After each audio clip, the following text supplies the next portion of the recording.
Welcome or welcome back to my channel. My name is Beth and I'm so happy you could be here today. I am doing my wrap up for September, and if you haven't joined me in September, it is my Heir of September wrap up that I will be doing. So I will tell you all about what I read for my Jane Eyre readathon Heir of September and what I read it for, what prompts. So let me get my little notebook out here, and I hope everybody is doing well. Please let me know if you were able to complete Jane Eyre or if you are still reading it. No big hurry. I hope everybody is loving it, and I love it every time I read it. It is just amazing. I love it. I love it. I love it. But we will talk more about that in a moment.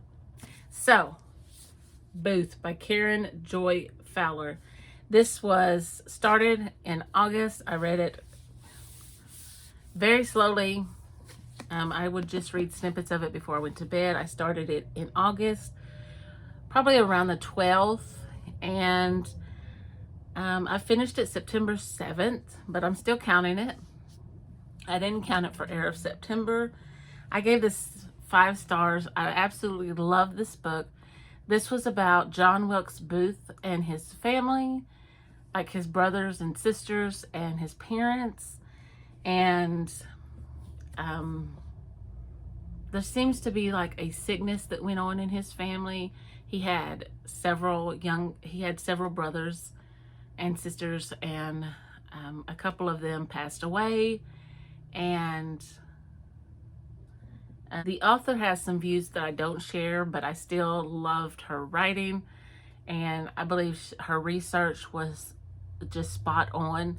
And you know, we can have differences of opinion and still thoroughly enjoy someone's writing and work. I absolutely love The Dust Jacket, and even though I don't agree with what he did, what John Wilkes Booth did, knowing what background he came from, and I didn't agree with his views, but I do find it very interesting to read about, you know, what she had researched and found out, and just, oh, it was just so good. You were in the thoughts of several different characters in the book, and so that was really interesting. You got to see several different sisters. You saw, you even got to see John Wilkes' perspective. I think you saw Edwin's perspective, and you got to see Asia's perspective, and you got to see the older sister's perspective. I can't remember her name right. Rose. And there were a lot of children, and I just love this book. So moving on to the next book. The next book I read, I started on the 6th and I finished it on the 15th, was The Secrets of Heartwood Hall. This is written by Katie Lumsden, and she has a channel also, and her channel is Books and Things, and I will link her down below so you can go, and if you haven't already checked her out. This book was amazing. I was so excited. Now, this book, I'm pretty sure it had language in it. There were no scenes in this as far as I can remember. No intimate scenes.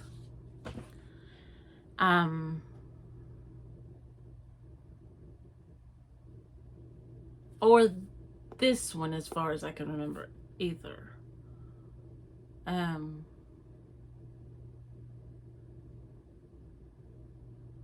there is an affair that goes on, but it always kind of like just fades to black, kind of like, I mean, she'll go into like, the scene will start like you're gonna see something, like she's gonna go into the scene, but then it just kind of moves on, you know.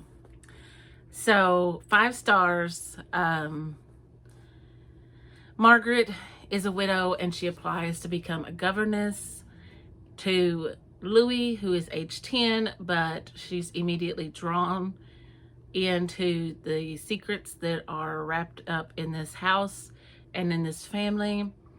And she believes that there are some things going on, and the gardener is adamant that he will not lose his job if, you know, they have a relationship, but she's pretty sure that she would. And I loved Katie's writing. She was just amazing. You will see lots of parallels to Victorian books.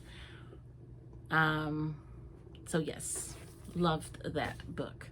All right, my next book was Agatha Christie, Destination Unknown. This was my book that I read for the Chantel Reads All Day, the Agatha Christie read along. And I gave this 4 stars. This was about a plane crash, and there are several scientists disappearing, and one woman is in a hotel room, and this man comes in and says, I have a better way for you to do this. She's about to commit suicide, and he says, I have a better way for you to do this, and it's a lot more exciting. So that is what happens. She takes on this undercover role, and yeah, it's pretty interesting. All right, so then I have my reread. I have not told you what I read these for. Okay, so The Secrets of Heartwood Hall was my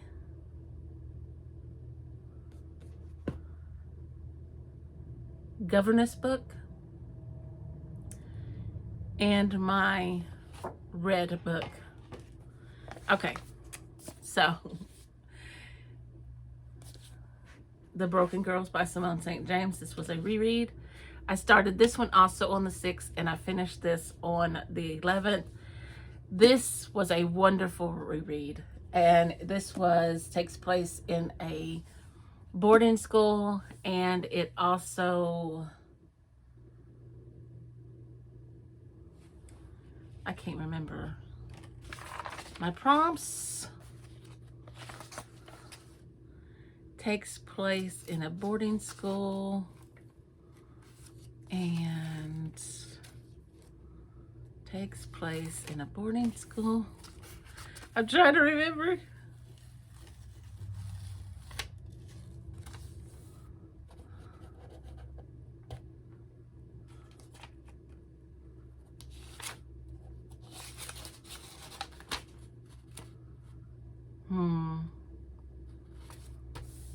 I don't remember. Anyway, so this has a dual timeline, and in the, it might have been no, it wasn't my friend's. In the 1950s timeline, there's the boarding school is open and it's being run, and it's the school where girls go that nobody wants. They're the behavior problems, the girls that are orphaned and they have nowhere else to go. And the school is haunted. There's a ghost, and her name is Mary Hand. In the current timeline, which is 2014, Fiona Sheridan is trying to solve the case of her sister, because she is still kind of doesn't believe that the man in prison is the only person who had anything to do with her sister's death. Still a 5-star read for me, even the second time around. Okay, so the next one I finished was Jane Eyre. Definitely a 5-star read, and this is the way my other one looked.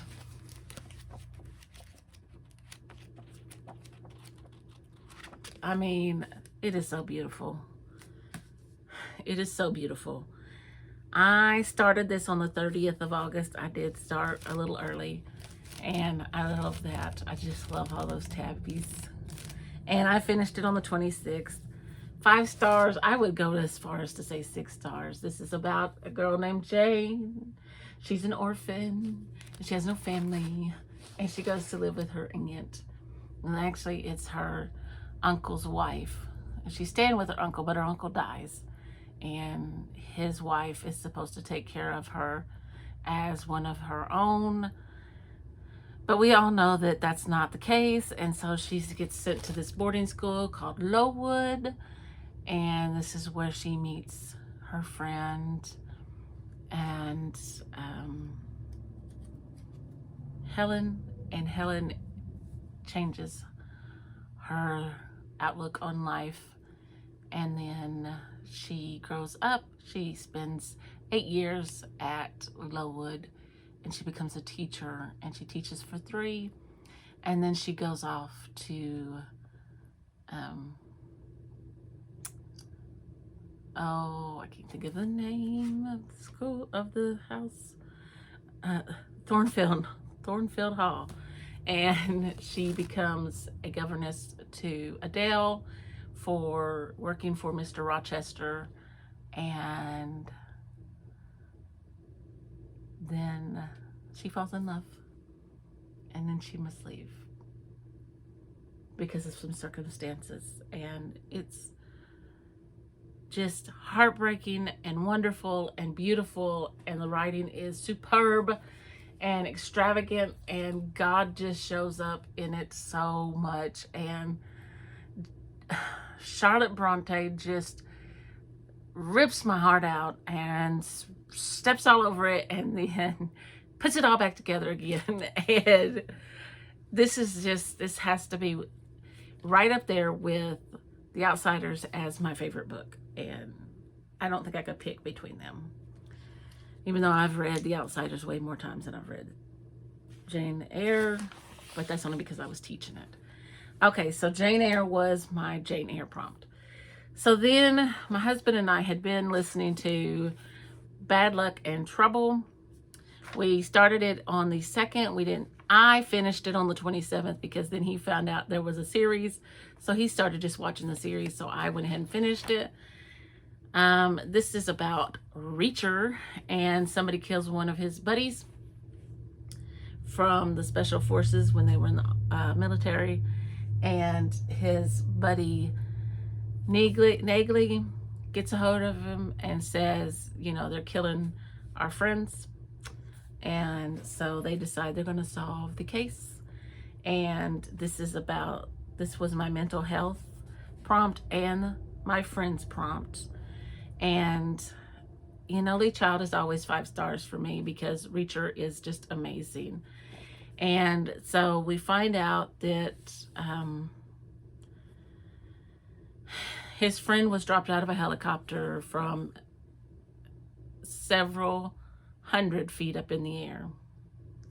And Reacher is somebody who doesn't play by the rules. He doesn't have a house, he doesn't have an address, he doesn't own a phone, and he doesn't have a car or vehicle of any kind. He walks wherever he's going. He does get a bus ticket sometimes, and sometimes he hitchhikes, but he has no job. And so, but he is ex-military, and he's a bad dude. Now, this has some language in it. It does have some, I don't know how scenes in it. So, I say that, but I don't, you know, I don't remember any. I think the most he shows is like them kissing. So anyway, that, oh, and I have one more. So that, again, I told you what that was for. And so my last book I listened to was George MacDonald's, I think that's his name, Thomas Wingfield Curate. And this was about a curate who takes on a new, I think it's parish, and he doesn't really, he's not writing his own sermons. He's just preaching from other people's sermons. And so somebody writes him a letter and asks him to meet with them, and he kind of gets told that he realizes that that's his somebody he knows. And so the person, he's honest with the person, and so then he actually tells his congregation. And so thus begins his how do you say it, his quest to find himself and his calling. So so that's my wrap up, and those were the books I read. I read 3, 6, 7 books. So let me get them in a little bit of better order. And so here we go. And if you enjoyed this video, please give me a thumbs up. And if you haven't already, please hit that subscribe button. And I'll see you in the next video. Bye.